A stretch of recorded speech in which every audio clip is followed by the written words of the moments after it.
অনেক বছর আগে ঢোলাকপুর গ্রামে আয়শা নামের একজন মহিলা বাস করত, কিন্তু তার স্বামীর মৃত্যুর আগে তাকে 13 জন বাচ্চা উপহার দিয়ে গিয়েছিল। কিন্তু সে এতটাই গরিব এবং দুর্ভাগ্যবান মা ছিল যে সারাদিন সে তার সবগুলো বাচ্চাকে ঘুম পাড়িয়ে রাখতো, যাতে তার বাচ্চাগুলোর কখনোই ক্ষুধা না লাগে। কিন্তু একদিন আয়শা দেখতে পায় খাবার দিতে না পারার কারণে তার বাচ্চাগুলো শুকিয়ে কঙ্কাল হয়ে যাচ্ছে। এই জন্য আয়শা সিদ্ধান্ত নেয় যেভাবেই হোক আজকে সে তার বাচ্চাদের জন্য খাবার নিয়ে আসবে। এই জন্য সে তার একমাত্র ভালো পোশাক পরে সুন্দর হয়ে সেজে খাবারের খোঁজে রাজমহলের দিকে যেতে থাকে। কিন্তু তখনই হঠাৎ করে রাস্তায় একটা ভয়ঙ্কর শয়তানের তার উপরে নজর পড়ে যায়। এই জন্য আয়শার সৌন্দর্য দেখে শয়তানটা তার প্রেমে পাগল হয়ে যায়, যার কারণে শয়তানটা চিল্লাতে চিল্লাতে তাকে বলে, ওই সুন্দরী, আমাকে বিয়ে করে নে, আমাকে বিয়ে করলে আমি তোকে রানী বানিয়ে দিব। কিন্তু সেই শয়তানের কথা শুনে আয়শা অনেক ভয়ে কাঁপতে কাঁপতে সেখান থেকে পালানোর জন্য দৌড়াতে শুরু করে দেয়। কিন্তু সেই শয়তানটা কোনো কাঁচা খেলোয়াড় ছিল না, সে অনেক বুদ্ধিমান ছিল। এই জন্য সে তার জাদুর মাধ্যমে চোখের পলকে জঙ্গলের মাঝখানে অনেক সুন্দর একটা রাজমহল বানিয়ে দেয়, আর নিজে একজন হ্যান্ডসাম রাজকুমার সেজে সেই মহিলাটার আসার অপেক্ষা করতে থাকে। এই জন্য বেচারা আয়শা তাকে দেখে ভালো মানুষ মনে করে তার কাছে গিয়ে সাহায্য চাওয়ার জন্য চলে যায়। তখন শয়তান তাকে বলে, তুমি এত কাঁপছো কেন, তোমার কি বিয়ে হয়ে গিয়েছে?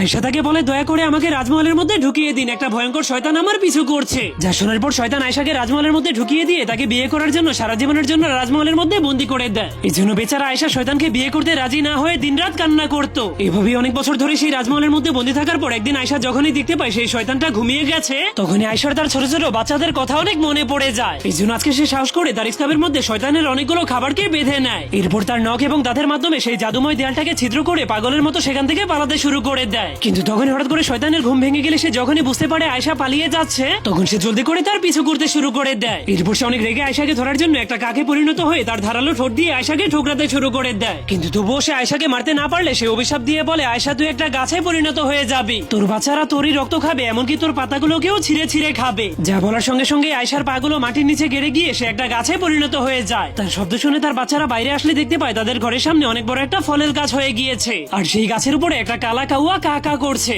যা দেখে বাচ্চারা ক্ষুধার যন্ত্রণায় গুলাইল দিয়ে সেই কাকটাকে মেরে সেটাকে রান্না করে খেয়ে ফেলে।